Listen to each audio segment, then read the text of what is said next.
Hi,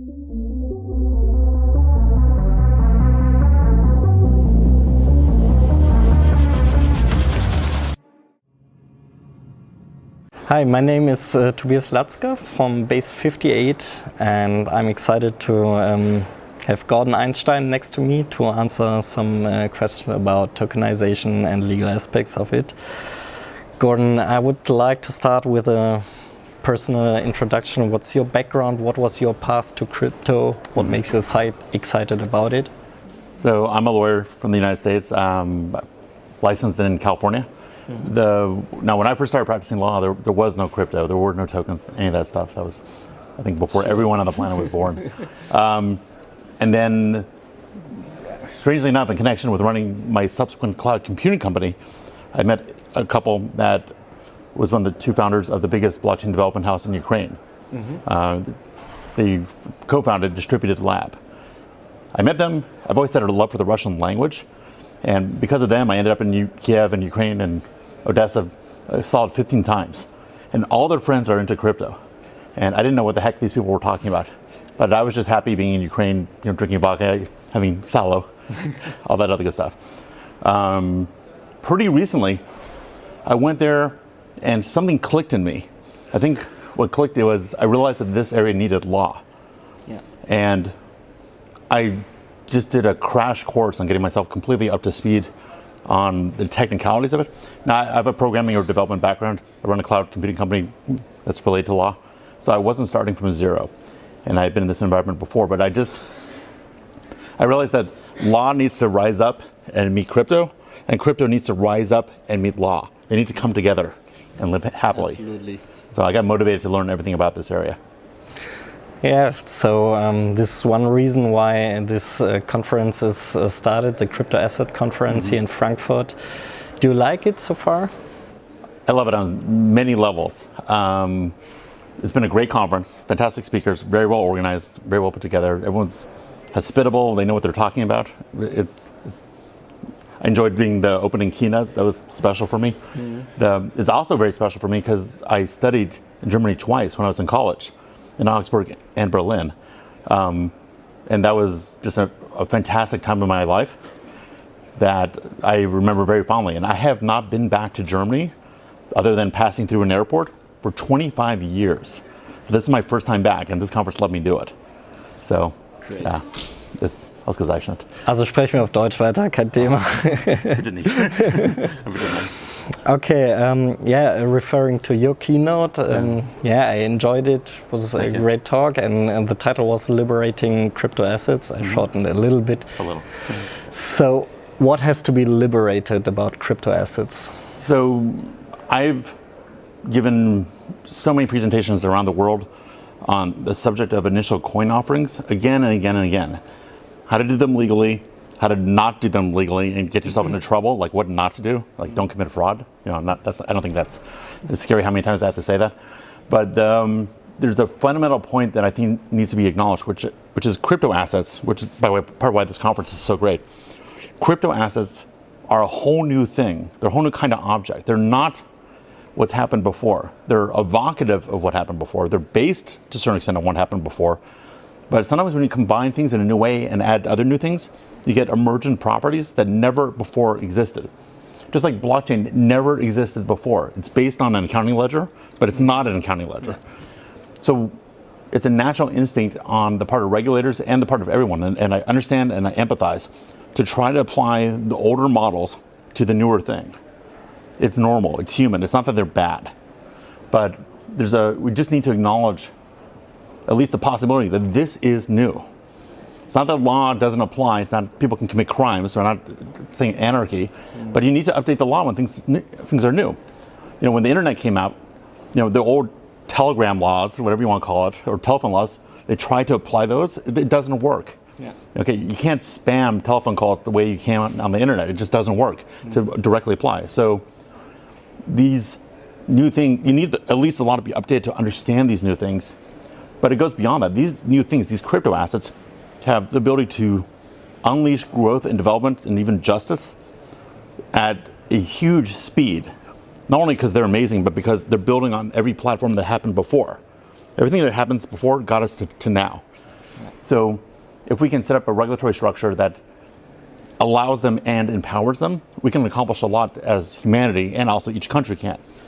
Now, one thing I also want to emphasize is these are inherently global assets in the sense that they do not know geography.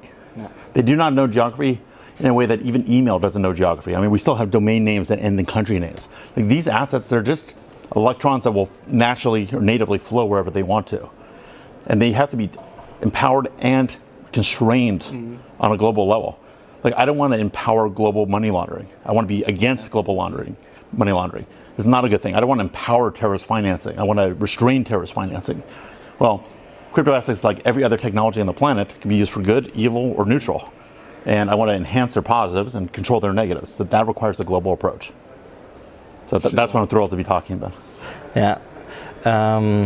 Yeah, sure. So, yeah, for getting started, this do no harm approach we see now in the US. Well, let me jump in. First of all, you should always obey the law. But just in terms of actions in life, the idea that we don't do harm is, I'd say, not the whole story. It's do no harm that's in excess of the good that you produce. Okay, so chemotherapy to cure cancer may cause harm, but give me the chemotherapy, please. All right, driving a certain speed, may cause harm, or driving slowly may cause harm in that I may be late or delayed. But if it stops an accident, great. So, like, when people point out, oh, you can use crypto assets for money laundering, I'm like, well, you can use cash for money laundering too. And if your test was really do no harm, then you'd eliminate cash. You can use credit cards for money laundering. You have to look at the holistic picture. Now, you also have to respect the laws of your country and your world, and do no legal harm. That's forbidden. But in terms of evaluating technology, you have to just be an adult and look at the pros and cons and try to decide how to manage it. Now, with respect to the US and some other jurisdictions, the ICOs, crypto, I mean, there's a lot of topics there. To come down hard on them when we don't fully understand them and just say, hold on, wait, we're scared, which I think is the attitude of some parties, causes harm. And actually, I think is damaging. I'm very happy to be a citizen of the world. I'm happy to be in Germany. I'm happy to be in Ukraine. Like, I love these places. I love. And like I said, my joy in studying in Germany has been amazing. My time in Ukraine has been amazing. These are like second and third homes. I won't even rank them. But just as an American person, when I see us not embracing the future like we should, I'm not saying be starry-eyed and crazy about it, but not being open to it as we could, I feel that we're causing national harm. Like, we're causing harm to the prospects of a country I care about and not doing what we can. And I really admire and appreciate the countries that take a more proactive approach, and I'm trying to get us to do that back in the US also. There's things you can do, like a regulatory sandbox. Again, I acknowledge the concerns. They are real.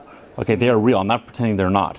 And I really get annoyed with people who misuse this technology for bad, because it makes people like me have a harder time. But Estonia has a great idea with their regulatory sandbox. If you have some wild new creature that you've created, you don't necessarily want to release it into the wild, because once those genes are out, they're out. But you can have a sandbox. You can have a lab, with really strong walls, where you test this thing and you go, okay, this is good, this is bad. We're going to tweak it this way, blah blah blah blah blah. And then gradually you expand the sandbox and you let the world have it. And it's not like, crypto assets compared to viral technology and biology, it is not made for evil. It's made for good. Yeah. So, that's a perfectly good approach. Gibraltar, with its blockchain exchange, they're quite intelligent. They're coming up with a series of thought-out regulations for ICOs that drive people in a good way to work with local sponsors, and then bridge the gap immediately between a compliant ICO and getting listed on the exchange. And the rest of the world is struggling with that. They're pretty clever. So, like I said, these are global assets. And the neat thing is, you can grab a little bit of DNA from here, a little bit of different, you can take Lego blocks from around the world, and everyone's innovating all the time, and build the perfect system. And I also think there's going to be a convergence of rules as people do that. So we're beginning to see the starts of global law, which makes me excited. Yeah, really. Yeah, yeah, far from, yeah, you said it, most countries aren't or are lagging behind with the regulation. Nevertheless, ICOs are incredibly successful, recently overtaken traditional venture capital mechanisms. Do you think it's especially because of the lack of regulation, or what makes ICOs so successful at the moment? I think it was in part, I think there was always regulation, just people weren't following it. Okay, and that's, I don't know whether I'm sympathetic or unsympathetic to that point of view, because when something's totally new, you don't necessarily connect all the dots. From my mind, so the definition of a security in the United States, if it's not defined in some other category, is it's an investment contract. That word, that term, is used in our two core pieces of legislation, which is the 33 Act and the 34 Act. Those two laws form the basis of U.S. securities law. And if something's not, if it's not clear if something's a security, if it's not like a stock or a bond or whatever, you look to see whether it's an investment contract. And the case that the whole world is talking about is a 1946 U.S. Supreme Court case called the Howey case. Howey, H-O-W-E-Y. And from the Howey case, you have the Howey test.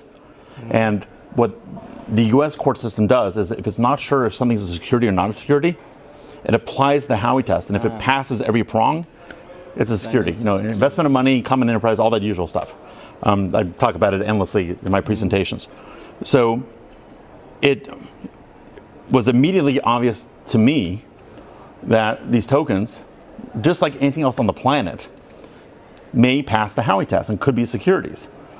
And the SEC, quite correctly, when they issued their report on the Dow, I think it was last year, July 25th, 2017, I forget the exact date, they pointed out, hey, securities law applies here. And the Dow, by the way, would have been found to be a security if it didn't explode. So, watch it, you kids. And you know what? They're 100% right. They are 100% right. It is a security. Okay, and it needs some level of regulation.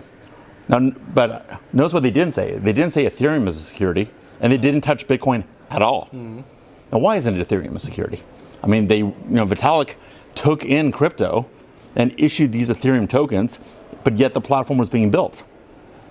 So, I mean, I'm kind of giving you a wandering answer, but the, regulation empowers, and it can also hold back. And there's, rather than taking the position, there needs to be a constant conversation happening, because the regulation is supposed to empower humanity. So we'll see where it goes. I want to push it a certain direction, though. Yeah. So it's a lot of about tokenization, and there are different forms of where tokens derive their value from. Do you see specific trends this year or next year in tokenization? 100%. So I'll make a preliminary point, which is the blockchain as a technology does not require tokenization. Blockchain itself is just a form of database. It's a really excellent database that addresses certain issues that arise in certain use cases, like distributed trust or distributed non-trust. At the moment, blockchain is obviously kind of slow because we're all doing proof of work to try to prove it out. So blockchain doesn't require tokenization. Now, when you add tokens to a blockchain economy, ecology, however you want to say it, platform, it's not necessarily the case that they're exchangeable. For example, you can have a token that represents your identity. I don't want my identity traded, even if the platform makes good use of that token. It's like, no, that's my token. And it is not fungible, it's not tradable, and, don't trade my identity around. Now, but that's not always the case, obviously. You can have exchangeable tokens. The next question is, do you exchange them for value, or are they just freely exchangeable? And then another question is, do you issue them through ICO? Because you don't need to do ICO. You can airdrop them, you can do distribute to developers, you can do whatever you want to do. So now let's kind of go to tokens that are worth something.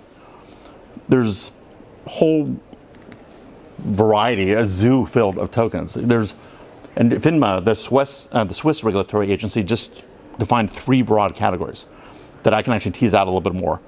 They talked about there's currency or payment tokens that in essence act as money. Now, unless you're an insane regulator, you're going to feel that those aren't securities. Your concerns are going to be more along the lines of money laundering, know your customer, terrorist financing, all those other things. FINMA also said there's tokens that they call them asset tokens. that represents some underlying value or thing, like one that could represent gold, for example. And again, they're trying to keep it short. I understand these are proxies for much bigger ideas. And then they pointed out, utility tokens, which allow you to use a platform that's been built. And they're saying these have law that apply to them, but they're not money per se, and they're not securities per se, so something else applies. And then they sort of backed into the issue that the United States is wrestling with right now, which is just going to change the destination of humanity, I think. And the idea is, if you're raising money to build a platform that's not yet built, that's going to use tokens, and the tokens will be utility tokens on the platform once built, for the period when you're raising money and before it's built, are the token securities during that period? Yeah. Right? Maybe. Maybe. God bless maybe, because it's really messing everyone up right now. Yeah. So what happened is this attorney named Marco Santori or something, I think it's Santori, who was at the Cooley firm at the time and has now left, put out a paper there where he articulated this position. He said, we're not sure we're right, but this is what it looks like. He said, if you're building this kind of platform, these tokens are likely or maybe found to be securities during this build period. And here's the way you get around it. You issue something called a SAFT. Sorry? SAFT, Simple Agreement for Future Tokens. Okay. SAFT. A SAFT is built on something called a SAFE, which is a simple agreement for future equity. Of course, nothing's ever simple. That's like lawyer for we're not going to charge you a lot in the beginning. So a SAFT, he said, rather than issue tokens in the beginning to provide the capital with which to build the platform and be worried that those tokens are securities, issue instead these SAFEs. I'm sorry, SAFs. See, I'm doing it myself. Issue these SAFs. These SAFs themselves are securities. They are. Issue them only pursuant to a proper exemption from registration, for example, in the United States, to accredited investors. And then once the platform is built, only then convert the SAFs, which are securities, into utility tokens, which aren't. Now, it is not necessarily the case that his analysis is right. And I personally think there's big flaws in it. There's actually something called the anti-SAFT project that is now at Cardozo Law School. Well, the problem is, Cooley's a big firm, it's very prestigious, and it works with large clients, it works with governments. It's a great firm, but they have a certain set of economic interests and a certain place in the market, and a certain need to be conservative and to be perceived as conservative. And that's not them personally. If I was that size, I'd be conservative too. So it's not their personalities. But when a firm like that speaks, everyone starts sort of buying into it. And the SEC seems to have bought into that point of view, especially when they stopped a company called Munchie from issuing their tokens. They did something unusual, which I thought was actually kind of cool of them. They saw a company that was not committing fraud, was legit, that was raising money to build a platform, and were selling tokens in order to build a platform.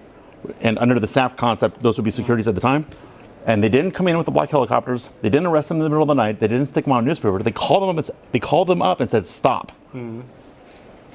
Okay, you never hear about, hey, dear person, we hear you're going to rob a liquor store tomorrow. Would you mind not doing that?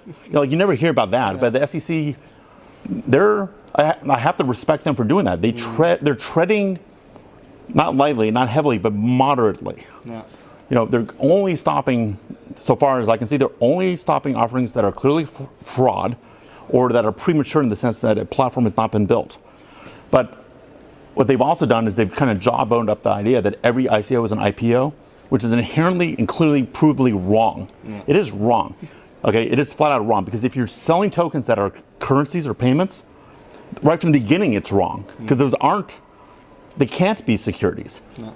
Just logically they can't. They're either commodities or money or currency. Okay, there's no efforts of others at that point. It's just a platform.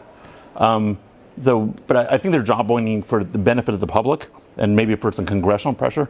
But their actual actions have been kind of moderate right now. But there's a chilling effect on the market, because if everyone is worried that every ICO is going to be characterized as an IPO, whether or not that's right or wrong, it makes guys like me and people I work with, cautious and scared. Yeah, sure. And I'd say to the SEC and everyone else, just be clear. Be clear so we can either argue with you or be clear so we can agree with you. But when you make these broad generalized statements that are wrong, but you don't act accordingly, And it's kind of hard to deal with. It's kind of hard to deal with. Meanwhile, you got countries that are putting in legislation that works, and all that business is going to flow there. Yeah, interesting. It's fun stuff. Yeah. Well, it lets me travel the world and come to beautiful Frankfurt and, spreche auf Deutsch a little bit. Don't test me. Yeah. Okay, maybe as a final question, which country or international institution would you see adopt ICO or cryptocurrency first or most impactful? There's a dynamic at work which I wish wasn't at work, but it's the way things are right now, which is the larger, more stable economies with long histories, with seriously established or concretely established law, aren't in any rush to adopt, because why should they? The U.S. dollar, for better or for worse, is the global currency right now.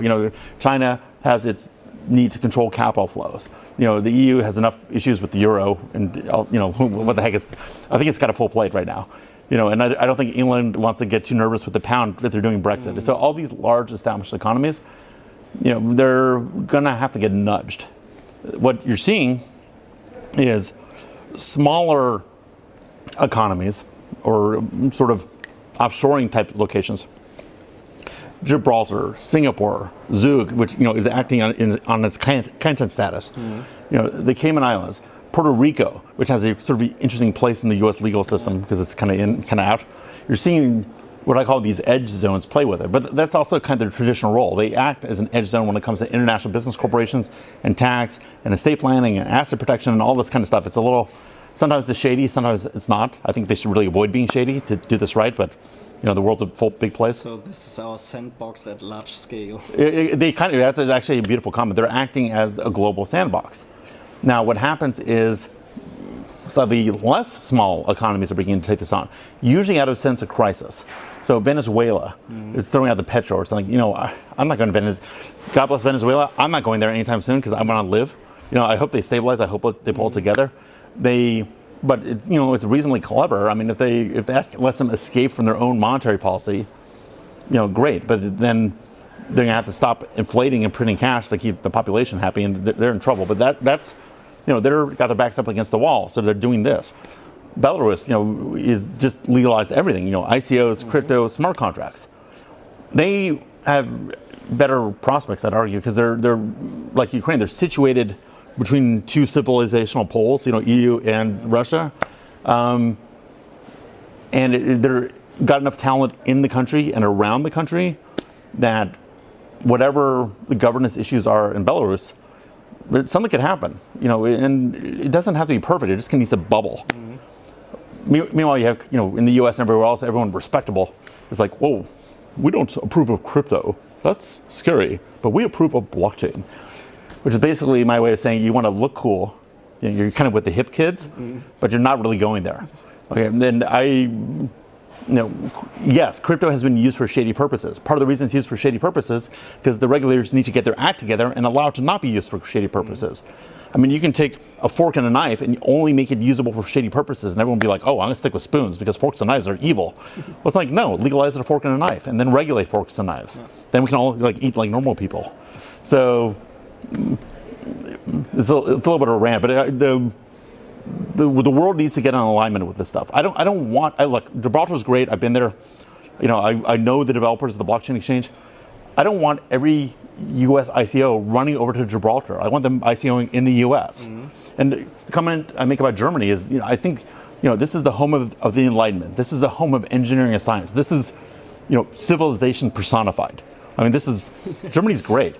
And so, it's, methodical and thoughtful and documented and, there's engineering skills that the rest of the world just, cries to get. So it should be at the lead of blockchain development. It should be at the lead of the stuff. I'm not saying go crazy with the financial part, but when it comes to the technical development of it, when it comes to implementing it, I mean, I like to see Deutsche Bank, they have a fintech lab. I would like them to just own blockchain. Okay, and stop being a dreadnought. Start being a space shuttle, okay? Because it's time. I mean, this is the place. There's so much capital and talent here. I'm glad this conference is here. Cool. Cool. Gordon, Wunderbar. thank you. Yeah. It's been a pleasure. I really appreciate it.